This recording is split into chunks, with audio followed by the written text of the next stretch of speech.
Shalom, saudara dan saudari yang terkasih dalam Tuhan kita Yesus Kristus.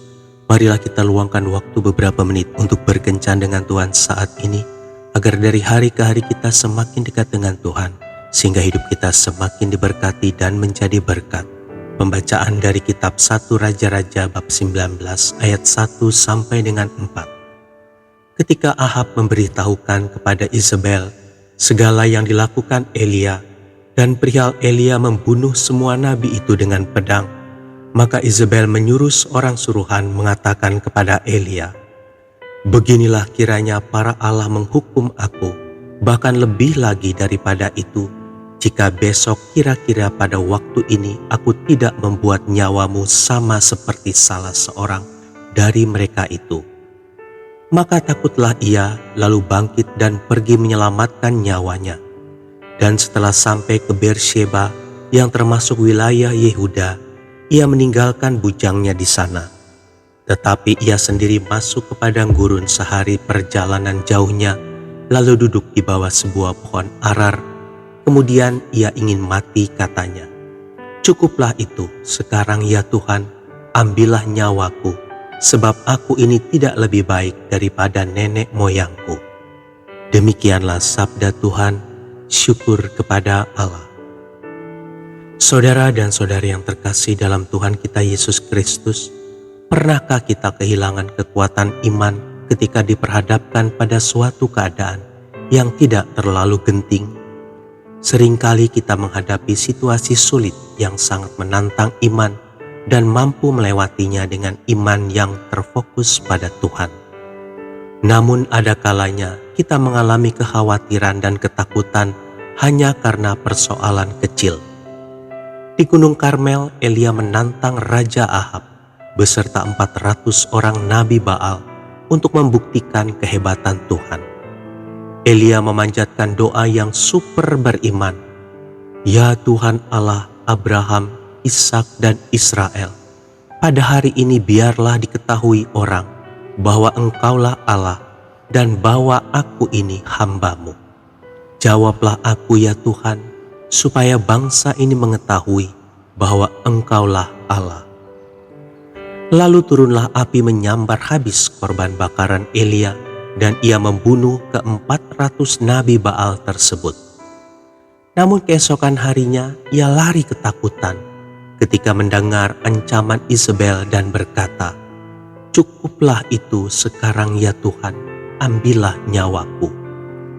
Saudara dan saudari yang terkasih dalam Tuhan kita Yesus Kristus, Elia berdiri teguh di puncak Gunung Karmel, mendeklarasikan fokus dan kekuatan imannya kepada Tuhan, dan meyakini 100% akan jawaban doanya.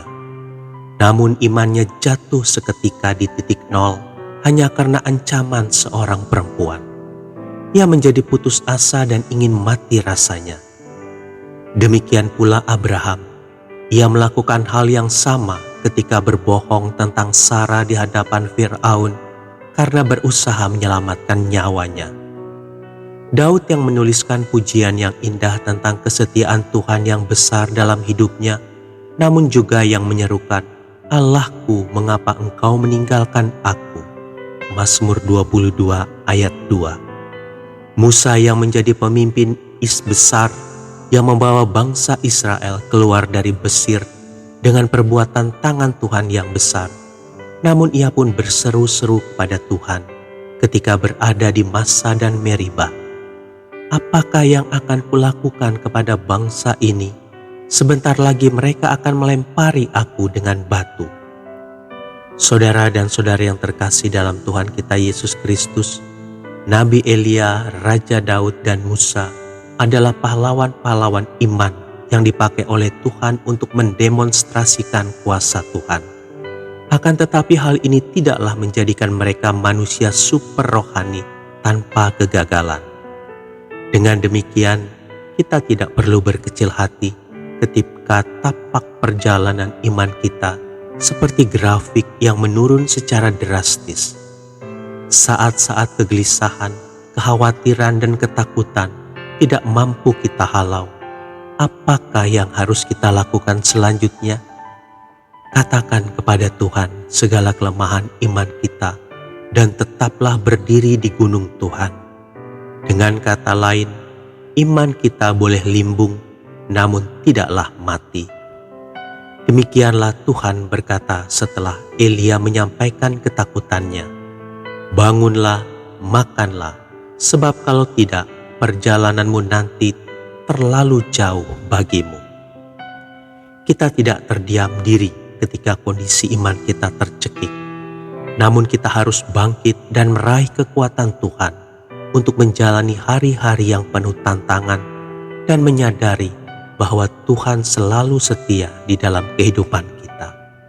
Tuhan Yesus memberkati.